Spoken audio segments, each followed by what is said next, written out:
the stage is set. 24/7 is going to be the first list video. And then this happened.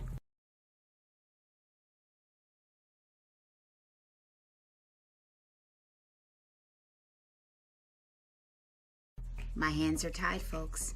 Here are 5 ways WWE ruined Big E's first title reign.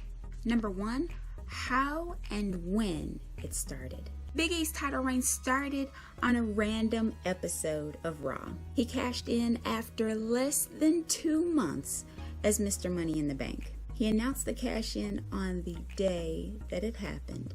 And if you want to know any more about any of this, check out my video on Big E's first night as WWE Champion. Now, it was supposedly a reaction to the return of Monday Night Football and WWE's defeat at the hands of AEW.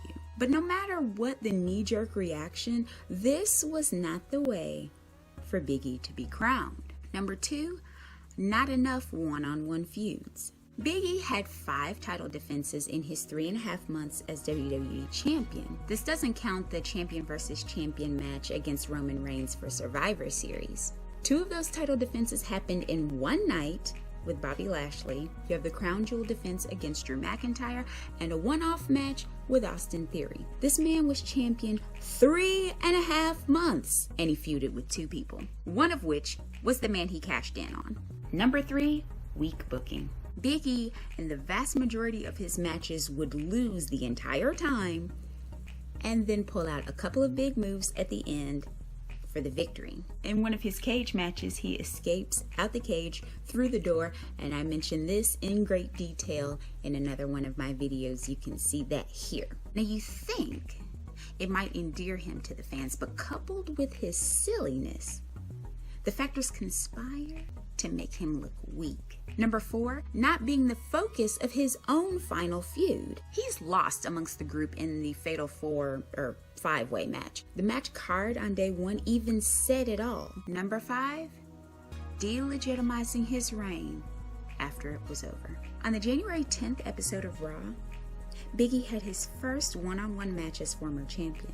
It was against Seth Rollins, and while being competitive, Big E did end up losing. Granted, I understand that Seth is facing Roman, so he has to look like he deserves to face him. But again, everything surrounding the win was designed to make Big E look as simple as possible. Big E was the one who challenged Rollins, and he said no at first. But finally, once Rollins agreed and won, he actually won clean. He didn't need to. The record would show that he beat E no matter how it happened. He's got this synergy with Kevin Owens. The answer to this was staring them in the face. This clean loss to a challenge Big E made shredded his reign. Because you can claim a Fatal 4-way, or certainly a Fatal 5-way is unfair. But this match said that even if Kevin Owens hadn't lied his way in, if Lashley hadn't bullied his way in, and if Roman Reigns hadn't gotten sick and Brock been placed in, none of it would have mattered, because Rollins just would have beaten Big E anyway. First reigns aren't always the most auspicious, and I hope that this will only be Big E's first. But at the moment,